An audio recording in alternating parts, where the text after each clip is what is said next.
नमस्कार दोस्तों। पिछले वीडियो में हम लोगों ने पढ़ा था दर्पण का सूत्र और उस पर आधारित कुछ सवाल। ठीक है, उस पर आधारित कुछ सवाल हम लोगों ने पिछले वीडियो में पढ़ा था। ठीक है, इस वीडियो में हम लोग पढ़ेंगे आवर्धन। ठीक है, आवर्धन हम लोग पढ़ेंगे इस वीडियो में, मैग्निफिकेशन। ठीक, तो पिछले वीडियो में मैंने आप लोगों को ये बताया था निर्देशांक ज्यामिति, जिसमें आप लोगों ने देखा था ये होता है हम लोगों का एक्स अक्ष होता है प्लस में, ये होता है माइनस एक्स अक्ष, ये होता है प्लस वाई अक्ष और ये होता है माइनस वाई अक्ष। ठीक है, ये होती है हम लोगों की मूल बिंदु। ठीक है, जिसको हम लोग ओरिजिन भी कहते हैं। ठीक है, तो हम लोगों ने पिछले वीडियो में ये देखा था कि अगर दर्पण के कोई दर्पण है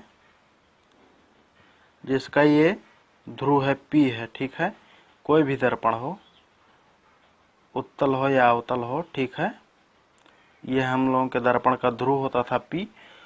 तो इसको हम लोग इसी की तरीके से मूल बिंदु मानते थे। ठीक है, इसको हम लोग जो है मूल बिंदु मानते थे। ठीक है, तो मूल बिंदु के जो वस्तु या प्रतिबिंब जो है बाईं तरफ होता था उसको हम लोग ऋणात्मक लेते थे, और जो वस्तु या प्रतिबिंब बनता था मूल बिंदु के दाहिनी तरफ उसको हम लोग धनात्मक लेते थे। ठीक है, ये सब चीजें हम लोगों ने देख ली थी पिछले वीडियो में। ठीक है, तो मैंने आप लोगों को एक चीज ये बताया था, इसका प्रयोग वाई अक्ष का प्रयोग जो है हमने कहा था आप लोगों को कि मैं आप लोगों को आवर्धन में बताऊंगा। ठीक है, तो इसका प्रयोग अब हम लोग इसमें देखेंगे। ठीक है, कि अगर ये जो हम लोगों के दर्पण में ये जो मुख्य अक्ष होता है, ये हम लोगों के दर्पण में जो मुख्य अक्ष होता है, इसको हम लोग जो है यक्ष अक्ष मानेंगे। ठीक है, यक्ष अक्ष जो है इसको हम लोग मुख्य अक्ष को मानेंगे। ठीक है, मुख्य अक्ष को, तो मुख्य अक्ष के जो कोई भी वस्तु या प्रतिबिंब ऊपर होगा, ऊपर बनेगा, ऊपर रखा जाएगा। ठीक है, उसको हम लोग धनात्मक लेंगे, और जो मुख्य अक्ष के या एक्स अक्ष के नीचे जो वस्तु रखा जाएगा, ठीक है, उसका मान हम लोग जो है ऋणात्मक लेंगे। ठीक है, ये हम लोग इस वीडियो में देखेंगे। ठीक, तो हम लोग जानते हैं कि कोई भी दर्पण हो, जैसे ये कोई दर्पण है। ठीक है, कोई भी दर्पण हो, आप लोग ये नहीं कि मैं अवतल बनाया हूं तो अवतल की ही बात है, उत्तल भी हो, तो हम लोग दर्पण पर हम लोग जो है वस्तु जो है हमेशा रखते हैं तो वो मुख्य अक्ष के ऊपर रखते हैं। आप लोग जानते हैं मुख्य अक्ष के ऊपर हम लोग हमेशा वस्तु को रखते हैं। ठीक है, जब किसी वस्तु को हम लोग दर्पण के सामने रखते हैं तो उसका कोई प्रतिबिंब भी बनता है। ठीक है, उसका कोई प्रतिबिंब भी बनता है। कभी भी हम लोग वस्तु को दर्पण के मुख्य अक्ष पर रखते हैं तो उसका कोई प्रतिबिंब भी बनता है। ठीक है, तो वो प्रतिबिंब जो होता है आवर्धित होता है, दर्पण के द्वारा आवर्धित होता है। आवर्धित मतलब जो है या तो छोटा बनता है वस्तु से, या तो वस्तु से बड़ा बनता है। ठीक है, तो जिसको उसी को मतलब कि वस्तु का जो प्रतिबिंब बनता है, छोटा बनता है या बड़ा बनता है, उसी को हम लोग जो है आवर्धन कहते हैं। ठीक है, मतलब वस्तु का जो है आवर्धन कहते हैं, जो आवर्धित होकर वो जो है प्रतिबिंब बनता है, छोटा बनता है या बड़ा बनता है। ठीक है, तो इसी बात को हम लोग जो है आवर्धन में लिखेंगे। ठीक है, तो अब हम लोग लिखेंगे आवर्धन क्या होता है, जो मैंने आप लोगों को बताया वही है। ठीक है,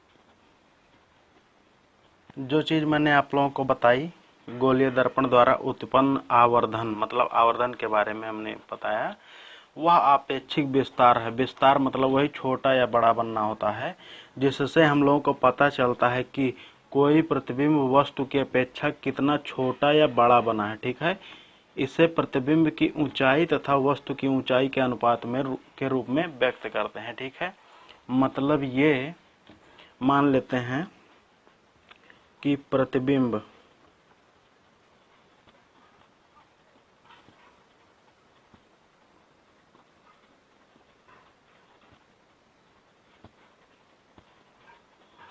हम लोग मान लेते हैं कि प्रतिबिंब की ऊंचाई जो है h डैश है, h डैश है। ठीक है, और वस्तु की ऊंचाई जो है h है। ठीक है, तब हम लोग आवर्धन को मतलब m, आवर्धन को m से प्रदर्शित करते हैं। m बराबर लिखेंगे h डैश बटे h, मतलब ये क्या हो गई,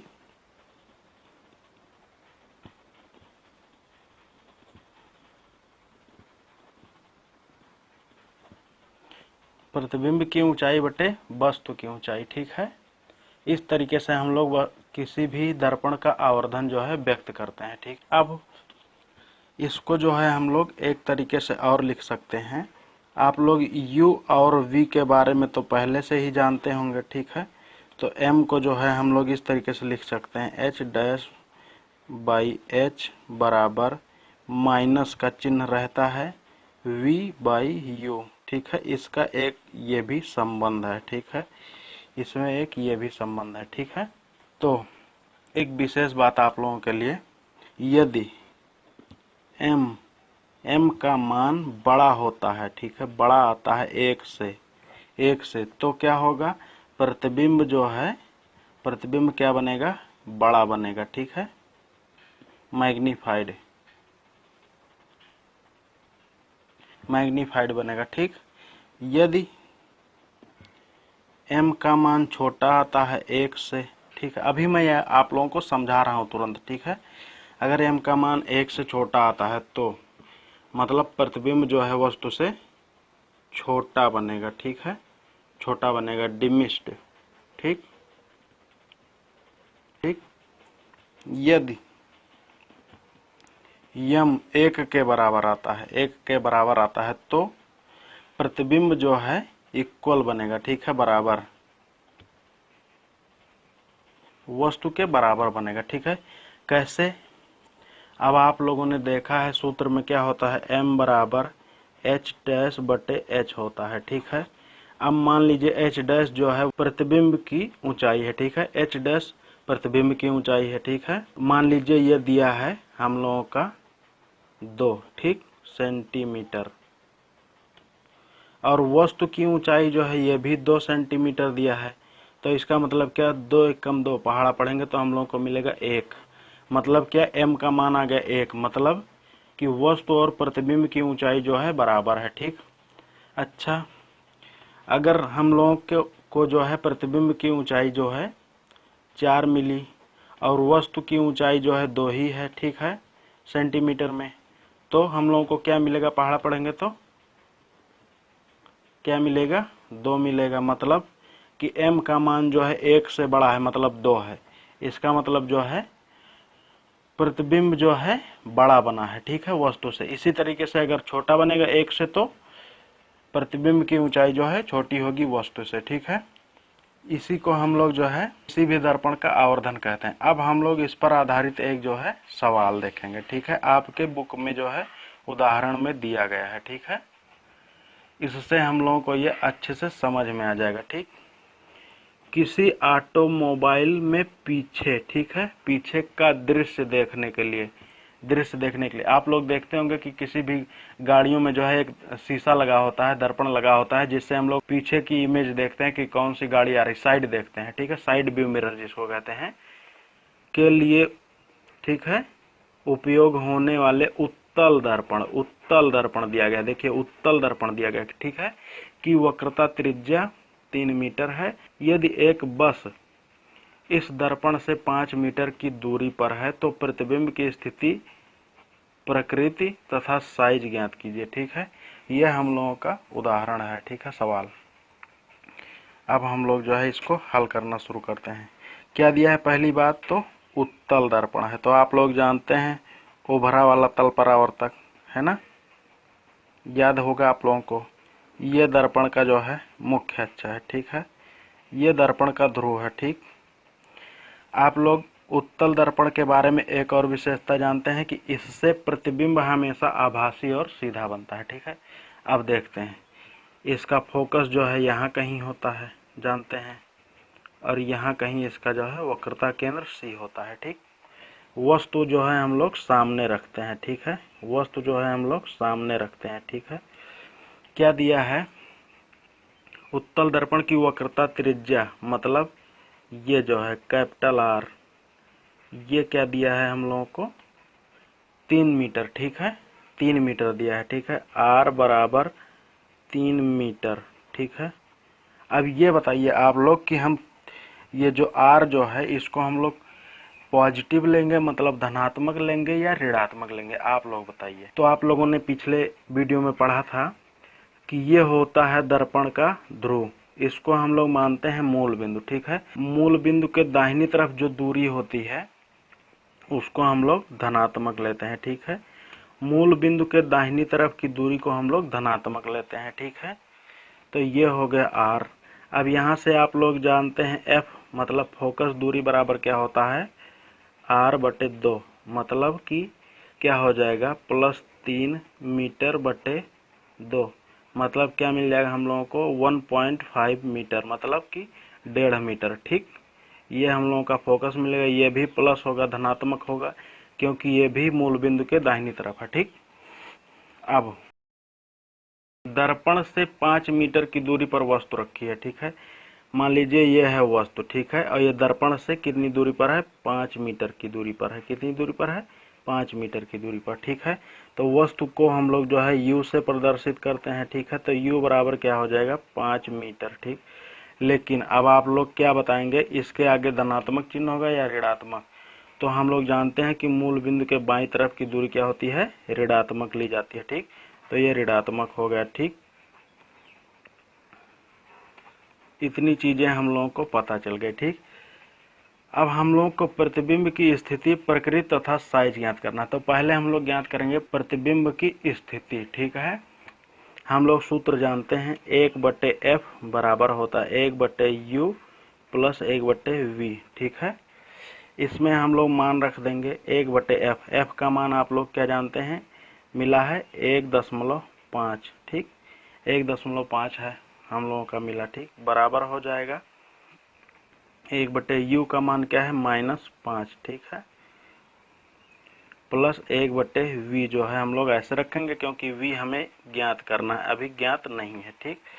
अब हम लोग ये आगे देखेंगे, ठीक है। अब हम लोग 1/v को इसी तरफ रखते हैं बराबर के, और 1/5 जो है ये 1/5 को बराबर के इस तरफ रखेंगे, तो इधर ऋणात्मक है, इधर जाएगा तो क्या हो जाएगा? धनात्मक हो जाएगा, ठीक है। तो हम लोगों को क्या मिलेगा? 1/1.5 धन 1/5, ठीक है। अब इसको हम लोग जो है हल करेंगे, इसका हम लोग लघुत्तम निकालेंगे तो 15×5 = 75, मतलब कि 7.5 मिलेगा, ठीक।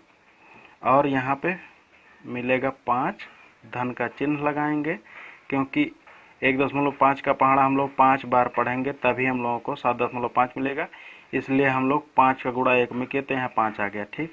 और यहाँ 5 का पहाड़ा हम लोग 1.5 बार पढ़ेंगे, ठीक है।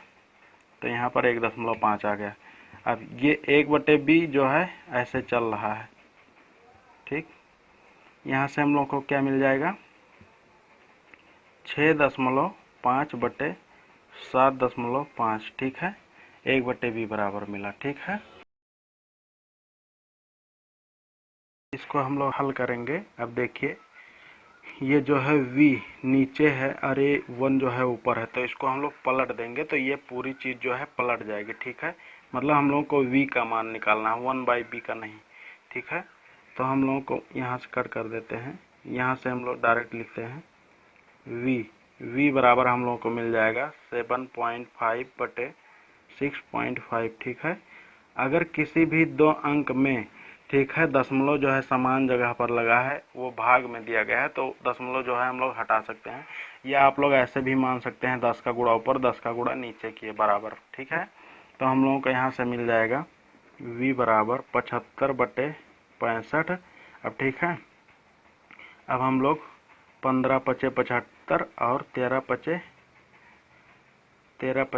65, ठीक है। यहाँ से हम लोगों को मिला 15/13, ठीक है। फिर काटेंगे एक बार हम लोग, तो एक बार पढ़ा पढ़ेंगे 13 कम 13, 2 बज गए से, उसके बाद दशमलव लगाए 0 बढ़ाएंगे तो 20 हो जाएगा। तो 13 कम 13 फिर से पढ़ेंगे, 7 बचा शेष, उसके बाद में फिर 0 बढ़ाएंगे तो हो जाएगा 70, 13 पचे 65, मतलब 1.5 मीटर आया, ठीक है। तो v का मान यहाँ से हम लोगों को मिला 1.515 मीटर, ये भी मिला धनात्मक, ठीक है, धनात्मक मिला। धनात्मक मिलने का मतलब क्या है कि ये प्रतिबिंब जो है 1.5 मीटर जो है मूल बिंदु के दाहिनी तरफ बनेगा, ठीक है, मूल बिंदु के दाहिनी तरफ बनेगा, ठीक है, मतलब कि इस तरफ बनेगा। 1.5 मीटर जो है इस तरफ बनेगा, ठीक है, दर्पण के दाहिनी तरफ बनेगा।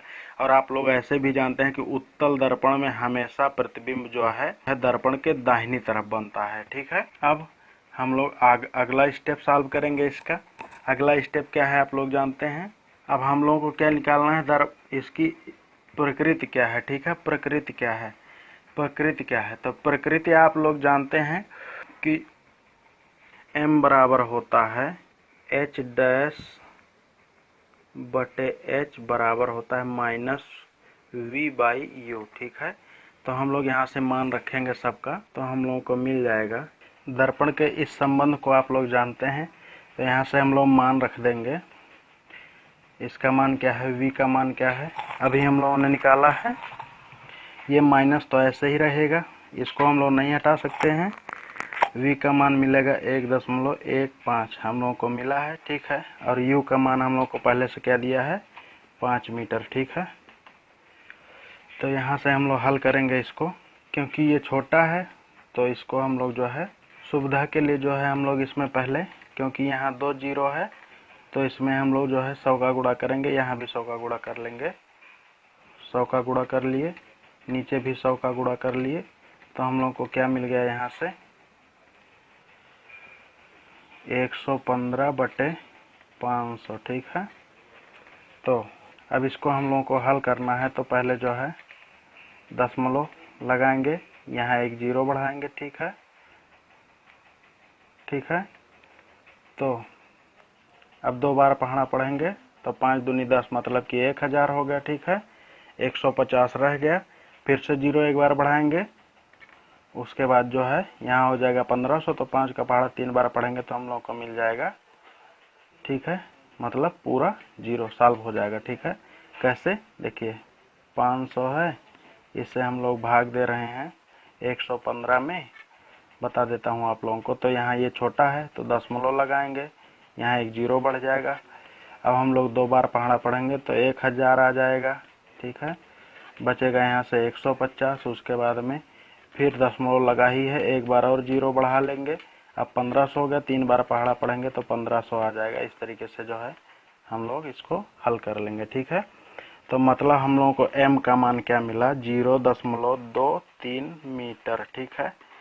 तो यहाँ से जो है आप लोग समझ सकते हैं कि मिल गया है m का मान इतना, ठीक है। अतः इसका मतलब क्या हुआ, आप लोग जानते हैं कि उत्तल दर्पण से प्रतिबिंब हमेशा जो है सीधा बनता है, और सीधा प्रतिबिंब हमेशा आभासी होता है, ठीक है। सीधा प्रतिबिंब हमेशा आभासी होता है, और इसका m जो है मतलब आवर्धन क्या होगा, 0.23 मीटर जो है आवर्धित होगा, ठीक है। इस तरीके से हम लोगों ने ये सवाल हल कर लिया, ठीक है। मतलब कि इतना बड़ा होगा, ठीक है, अर्थात जो है वस्तु से छोटा होगा, ठीक। आप लोग ये भी जानते हैं कि उत्तल दर्पण में प्रतिबिंब हमेशा जो है वस्तु से छोटा बनता है, ठीक है। अब हम लोग जो है ये सवाल हल कर लिए हैं, एक सवाल और देखते हैं। ये सवाल आप लोगों के लिए बहुत ही जरूरी है, बहुत ही इम्पोर्टेंट है, मोस्ट इम्पोर्टेंट है, ठीक है। लेकिन है बहुत छोटा सा, ठीक है बहुत छोटा सा, लेकिन समझने वाली बात है। आप लोगों की बुक में ये दिया है सवाल, ठीक है। कोई अवतल दर्पण, देखिए अवतल दर्पण यहाँ पर दिया गया है, ठीक है। अवतल दर्पण आप लोग जानते हैं ऐसे होता है, ठीक है। मतलब अंदर वाला तल परावर्तक होता है, ठीक है। ये दर्पण का ध्रुव हो गया P, ये दर्पण का मुख्य अक्ष है, ये दर्पण का फोकस है, और ये दर्पण का वक्रता केंद्र C है, ठीक है। पहले हम लोगों ने सब बना लिया, ठीक।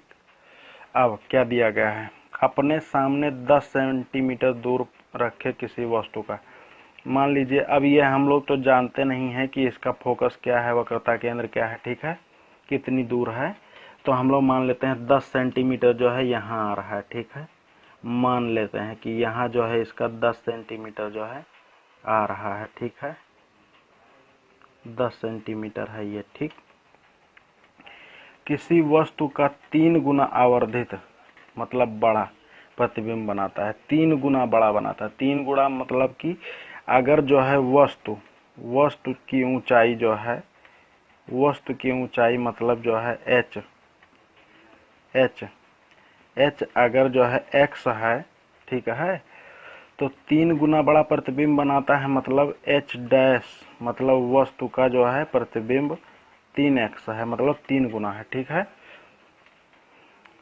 वास्तविक प्रतिबिंब ये जो है एक अच्छी बात है आप लोगों के लिए। वास्तविक प्रतिबिंब आप लोग जानते हैं कि वास्तविक प्रतिबिंब जो है हमेशा उल्टा होता है, ठीक है।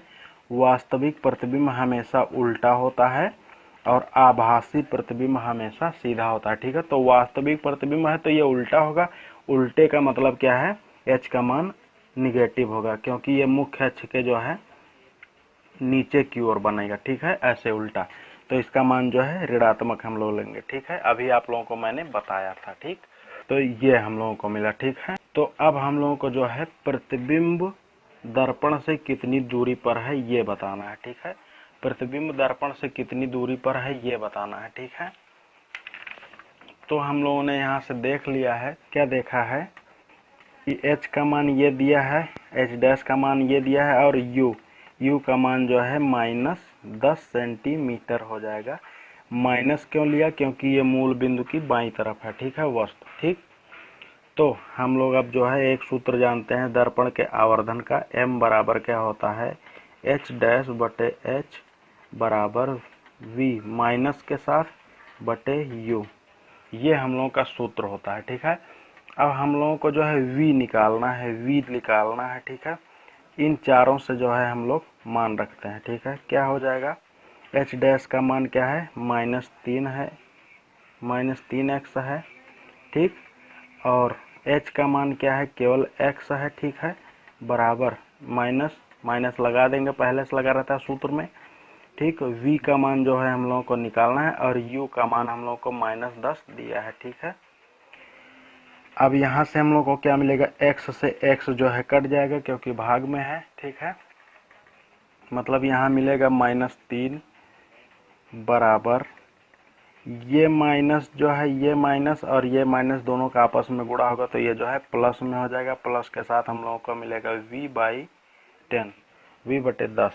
अब जो है हम लोग को केवल b का मान निकालना है, इसलिए 10 को हम लोग इधर भेजेंगे, तो 10 यहाँ भाग में है तो इधर आएगा गुणे में हो जाएगा, तो -3 गुणे 10 हो जाएगा, बराबर हो जाएगा इधर v, मतलब हम लोगों को मिलेगा -30 बराबर v, या v बराबर -30, ठीक है।